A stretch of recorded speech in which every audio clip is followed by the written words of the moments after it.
The typical 55-year-old in America has saved around $185,000 for retirement.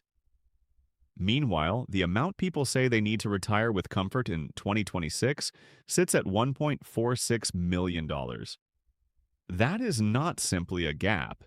That is an 8-to-1 ratio between what people actually have and what they believe they need. And the situation deteriorates further because that $185,000 figure is a median, meaning half of all 55-year-olds across this country have even less than that. And we have not yet addressed what that money can realistically purchase in retirement. Here is what this video is going to cover. Not just the raw savings figures, because those are easy enough to look up on your own. What I am going to walk you through is why those savings numbers are even more fractured than they appear at first glance. I'm going to explain why the plan most people have constructed, the one where they keep working until age 67 and allow their retirement account to compound over time, carries roughly a 56% chance of being derailed by forces completely outside their control. And then I am going to show you what a genuine financial foundation looks like when you work through the real figures, healthcare costs, Social Security calculations, withdrawal rates, all of it, and why the conventional roadmap that financial professionals have been promoting for the past 3 decades simply does not hold up when it meets real-world conditions. This is the retirement landscape in 2026, and it is genuinely concerning. Not in an exaggerated, headline-grabbing way, but in a cold, data-driven way. So here's the analogy I want to use throughout this video because it will resurface repeatedly. Retirement planning in America is like watching a basketball game and only ever glancing at the scoreboard. The score keeps climbing. You add to your retirement account every year. Your balance is higher than it was 12 months ago. Everything feels like progress. The trouble is that nobody is paying attention to the clock. Nobody is tracking how much time remains, how quickly the opposing team is gaining ground, or what happens if the final buzzer sounds a full decade ahead of schedule. The scoreboard feels encouraging. The clock is what ultimately breaks you. Let me begin with the part that is even more distorted than most people realize, because understanding this will make everything that follows hit with far greater weight. The figure you hear cited most frequently about retirement savings at age 55 is the average. The average balance for Americans between 55 and 64, based on the Federal Reserve's Survey of Consumer Finances, is $537,560. On the surface, that sounds almost manageable, perhaps a bit lean but not catastrophic. The issue is that $537,000 is the average. The median, which represents the person sitting precisely at the center of the entire distribution, is $185,000. That is not a minor discrepancy. That is a 200% difference between the average and the median. And it exists for one primary reason: extreme concentration of wealth at the upper end of the distribution. Picture it this way. You walk into a room with 10 people in it. 9 of them have approximately $200,000 saved. One person has $2 million. The average across everyone in that room is $380,000. But not a single person in that room actually has $380,000. The average is not technically dishonest. It is simply describing a reality that has no bearing on 9 of the 10 people standing there. That is precisely the American retirement savings picture. A relatively small group of high earners with million-dollar-plus balances is pulling the mean so far above what everyday Americans actually have that the average figure becomes nearly worthless as a planning reference. Here is where things become particularly striking. Vanguard's data, drawn from 5 million actual 401k participants, shows that the median 401k balance for workers aged 55 to 64 is $84,700, not $185,000. That lower figure covers only 401k accounts. The $185,000 number includes all retirement accounts combined, IRAs, pensions, and everything else. But the core point remains unchanged. At the 90th percentile for this age group, the 401k balance reaches $94,200. That is more than 10 times the median. A concentrated group at the top is so far ahead that their balances make the overall average feel reassuring when it absolutely should not. So the very first thing you need to do before examining any other figure in this video is discard the average entirely. The scoreboard showing $537,000 does not reflect your situation. Your scoreboard is far more likely showing $185,000 or less, and that is the number we need to run through actual retirement calculations. In a few minutes, I will show you something about the timing of market returns that has nothing to do with total savings and everything to do with whether your money survives long enough. But first, let me show you just how far short that $185,000 figure actually falls. Fidelity, which administers retirement accounts for roughly 45 million Americans, uses a benchmark system. By age 55, their guidance says you should have saved 6 times your annual salary. Using the median U.S. household income of approximately $65,000 per year, 6 times that figure equals $390,000. The median 55-year-old has $185,000. That places them at just 47% of where Fidelity's benchmark says they should be, not 90%, not 80%. 47%. Now apply the 4% rule, the widely cited principle stating that you can safely withdraw 4% of your portfolio annually in retirement without depleting it over a 30-year period. 4% of $185,000 amounts to $7,400 per year. That translates to $616 per month from your savings alone. Add the average Social Security payment in 2026, which comes in at roughly $2,081 per month. Your total monthly retirement income reaches $2,697 before taxes, before healthcare expenses, before anything else. And this is the moment the clock first becomes visible. You are 55 years old. Medicare eligibility does not begin until age 65. That represents a 10-year healthcare coverage gap. And in 2026, this gap carries a steep price tag because the enhanced ACA premium tax credits that held marketplace premiums down from 2021 through 2025 expired at the close of last year and were not extended. A 62-year-old purchasing an individual marketplace plan now pays full price if their income exceeds approximately $62,600. Full price at that age under a benchmark silver plan runs roughly $1,100 to $1,500 per month per person. A couple in their early 60s, both stepping away from work at the same time and seeking marketplace coverage, could be looking at $34,000 to $36,000 per year in health insurance premiums alone. And that is before deductibles, before copays, and before prescription costs. According to a 2026 report from the Employee Benefit Research Institute, a couple with median prescription drug expenses needs $267,000 in savings just to have a 50% probability of covering healthcare costs throughout retirement. To push that probability to 90%, they need $450,000 set aside purely for healthcare. The scoreboard reads $185,000. The healthcare line item alone, at a 90% confidence level, demands $450,000. The scoreboard was misleading everyone the entire time. Let me introduce you to Marcus. He is 55, works in middle management at a manufacturing company, and has been reasonably careful with his finances throughout his life. He has $190,000 in his 401k. That is slightly above the national median, so Marcus feels all right.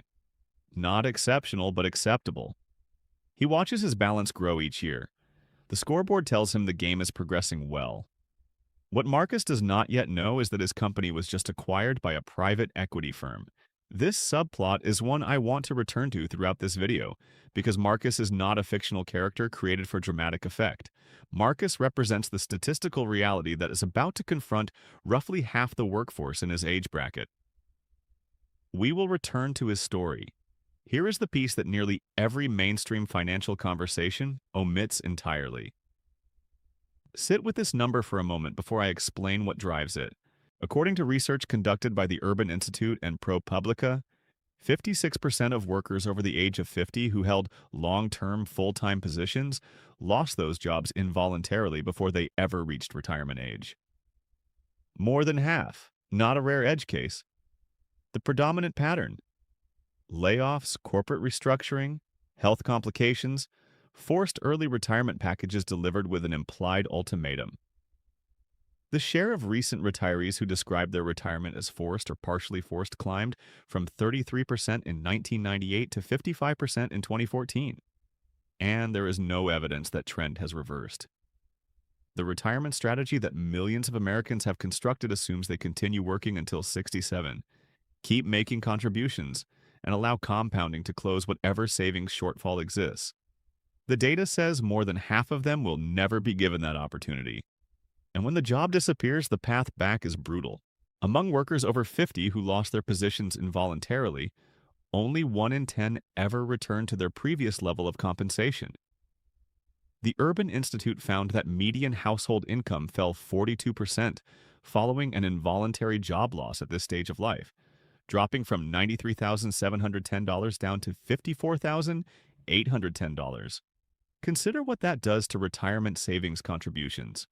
You had planned to maximize your 401k for the next 12 years.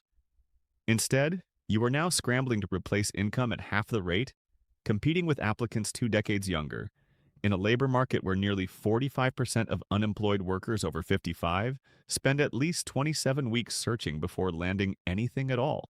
Marcus's company gets absorbed. The new private equity ownership eliminates an entire layer of management. Marcus is 57. He receives a severance package. He never returns to his previous salary. The scoreboard freezes at $210,000. The clock continues running. The problem most people believe they face at 55 is insufficient savings. That is real. But the more fundamental problem, the one that amplifies the savings shortfall, is that the timeline they are depending on to correct that shortfall is the very same timeline that carries a greater than 50% chance of being cut short by decisions someone else makes. You cannot solve a savings problem if someone else determines how long you are permitted to keep saving. And there is a third clock, one most people acknowledge in theory but rarely treat with the seriousness it deserves. Social Security. The average Social Security retirement benefit in 2026 is approximately $2,081 per month. That sounds like a stable foundation, but Social Security was designed to replace roughly 40% of your pre-retirement income. Not 70%, not 80%. 40%. And the trust fund, according to the Congressional Budget Office, is projected to be exhausted by 2032. At that point, under current law, recipients would receive approximately 72% of their scheduled benefits. The Social Security Trustees Report points to 2033 as the insolvency date, with a 23% reduction in payments. Either way, the monthly check you are counting on in your mid-60s could be trimmed by roughly a quarter, precisely when your need for it is greatest. Here is the element that quietly dismantles the retirement math for most people.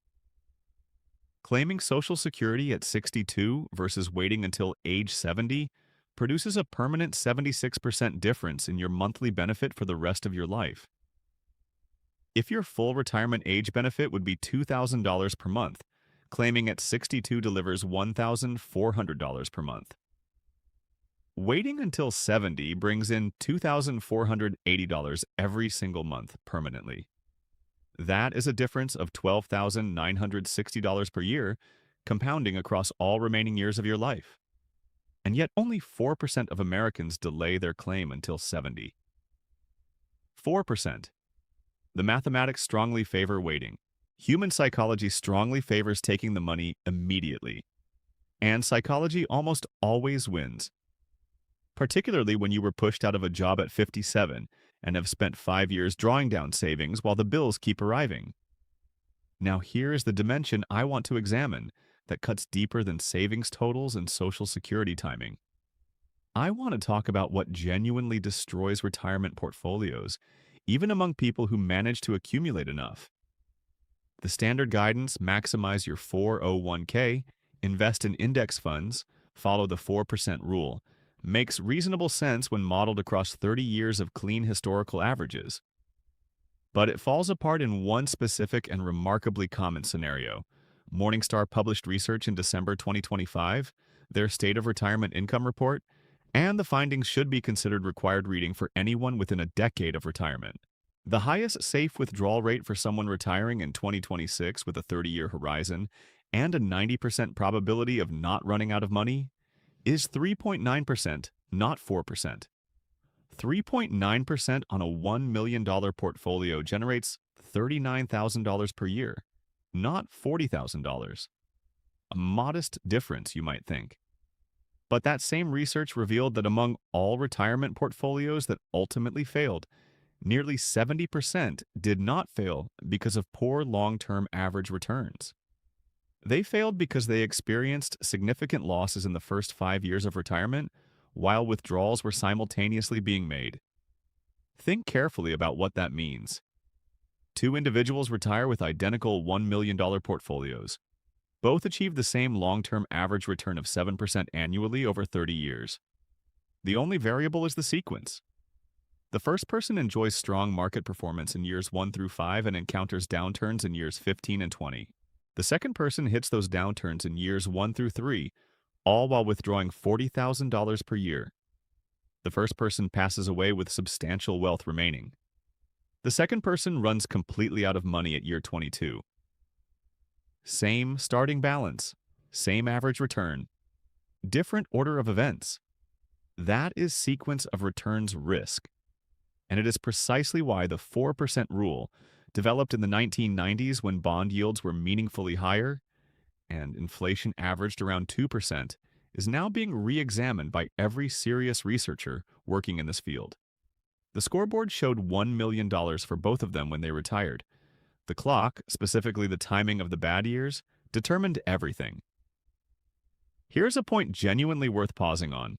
The 4% rule assumes a portfolio split evenly between stocks and bonds. It was constructed for a 30-year retirement horizon. If you retire at 60, your retirement could realistically span 35 to 40 years. According to actuarial data, a couple who both retire at 60 has a 64% probability that at least one spouse will still be living at age 90. If you are leaving the workforce at 55 because Marcus's situation happened to you, your portfolio potentially needs to last 40 years, not 30. The mathematics do not become simpler with time. Here's where understanding these figures and actually constructing a plan around them diverge into two very different outcomes. Over the past 2 years, I compiled 50 years of retirement data, not opinions, not casual commentary, not secondhand advice. Actual research, Vanguard studies, Federal Reserve surveys, EBRI reports, Morningstar withdrawal analyses, Social Security actuarial tables. And I organized it into a framework called the Exit Code. It is a digital book covering 8 chapters of pure research with no filler, built specifically around the problems we have been examining in this video. One area I cover in depth is what I call the $14,000 invisible bill, the healthcare gap that most early retirees never properly account for, particularly now that the enhanced ACA subsidies expired at the close of 2025. That is a real calculable expense that tears through retirement budgets for people who exit the workforce before 65, and it is essentially absent from standard retirement planning conversations. I also break down the 58% rule, the statistical probability that your intended retirement timeline gets cut short by involuntary circumstances, and the specific financial cushion you need in place to survive that scenario, including what it means for your Social Security strategy. The price is less than a single dinner out, available through the link in the description. If you are in your 40s or 50s and have been constructing a retirement plan around assumptions that have never been tested against real data, this is the research that runs that stress test for you. Now, let us return to Marcus and work through his actual numbers, because this is where the conversation shifts from alarming to actionable. Marcus is 55. He has $190,000 saved. He earns $65,000 per year. Let us start with the optimistic scenario. He keeps his job. He works through to age 67. He contributes to his 401k for the next 12 years, maximizing the catch-up contribution available to him since he is over 50. That amounts to $32,500 per year. With a 7% annual return, his balance at 67 would reach approximately $728,000. That is a meaningful outcome. and it requires 12 consecutive years of maximum contributions without a single interruption to his employment. Apply the 3.9% withdrawal rate from the Morningstar research to $728,000. That produces $28,392 per year from the portfolio. Add Social Security at full retirement age. Assume Marcus's benefit is approximately $2,300 per month, or $27,600 annually. Total annual retirement income, $55,992 before taxes and before healthcare. Because even on Medicare at 67, he will be paying premiums and out-of-pocket expenses. According to Fidelity's most recent data, a 65-year-old retiring in 2025 should plan to spend $172,500 on healthcare across the duration of their retirement. That cost runs quietly in the background of every single retirement year. Now model the scenario where Marcus loses his position at age 57, which the data suggests is statistically more probable than not. He stops contributing when his balance stands at $190,000. That balance compounds over the following 10 years without any additional contributions. By 67, it grows to roughly $364,000. His Social Security benefit, reduced because he stopped working and claimed earlier under financial pressure, comes in at approximately $1,700 per month, or $20,400 per year. Total annual income, approximately $35,000. Healthcare coverage from age 57 to 65, 8 years without Medicare at roughly $13,000 per year in premiums alone, draws $104,000 from the very nest egg that was supposed to sustain him for 30 years. The scoreboard at 55 read $190,000. The clock presented him with a $104,000 bill before the main game even began. When most people confront these numbers for the first time, they conclude that saving more is the answer. That is not an incorrect response. But here is the reframing that actually matters. You believe the problem is the size of your savings. The actual problem is the plan you have constructed around assumptions that were never grounded in reality to begin with. Specifically, the assumption that you retain control over your timeline. The articles advising you to maximize your 401k and hold on until 65 are not giving you false information. They are simply describing the ideal strategy for a scenario that more than half of you will never actually get to experience. Optimizing your entire plan around a scenario you have a 56% chance of never reaching is a very particular type of financial planning error. The primary correction is not your contribution rate. The primary correction is stress testing your plan against a forced exit at 57, not a voluntary one at 67. Here is a brief observation about what most financial advisors actually do in this situation. They run a Monte Carlo simulation to project retirement success. They present you with a bar showing an 82% probability of success based on your current savings trajectory. You leave the appointment feeling reasonably reassured, and then they charge you 1% of your assets annually to continue showing you that same bar. On a $200,000 portfolio, that equals $2,000 per year. Over 30 years with compounding factored in, that fee on a $200,000 starting balance costs you approximately $170,000 in foregone returns. The advice is not necessarily wrong, but the incentive to keep things uncomplicated, keep you invested, and keep you as a paying client is structurally at odds with delivering the difficult truths about time. This is not a conspiracy. It is simply how incentives operate. The advisor earns their fee whether or not you develop a healthcare bridge strategy. They earn it whether or not you model a forced retirement scenario. Uncomfortable mathematics do not generate client referrals the way a reassuring probability bar does. You believe you hired someone to guard you against the clock. In practice, you hired someone whose business model functions better when you do not examine it too closely. And this brings us to the deepest layer of the problem, which is not financial at all. It is behavioral. A study published by the Schwartz Center for Economic Policy Analysis found that the middle 70% of households by income between the ages of 50 and 65 carry a median retirement account balance of $86,000 alongside a median debt load of $89,700. more debt than savings, right at the threshold of retirement. Not because people lack intelligence, but because the human brain is fundamentally poor at making trade-offs between present discomfort and future benefit, especially when the future benefit sits 30 years away, and the present discomfort is a car payment that demands attention right now. The psychology of money, rather than the mathematics of money, explains why only 14% of Americans maximized their 401k contributions last year. Why 64% of Americans report being more afraid of outliving their savings than of dying, yet only 4% actually adopt the Social Security strategy that mathematically gives them the best chance of avoiding that outcome. Why 92% of current retirees say people consistently underestimate what retirement costs. And then the very generation approaching retirement makes that exact same underestimation. One study captures it cleanly. 64% of Americans worry more about exhausting their savings than about death. And yet 51% of retirees report having no plan for what they would do if their savings were depleted. That is not a mathematics gap. That is a cognitive gap. People carry the fear and the denial side by side.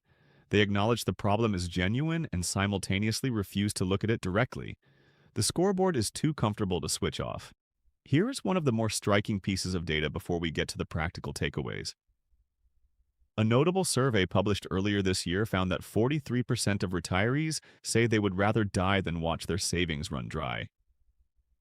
43%. Not that they would feel tremendous stress.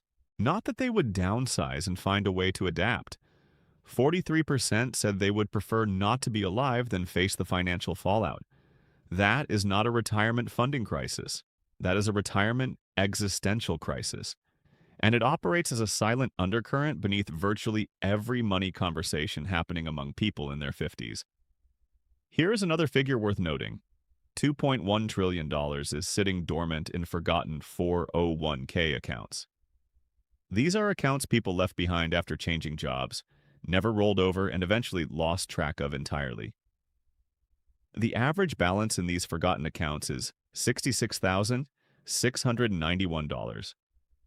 There are people deeply stressed about retirement savings while simultaneously holding an entire additional account they have simply misplaced. Steady, patient investing has built more genuine wealth than chasing trends and speculation. And I mean that in a literal, data-supported sense.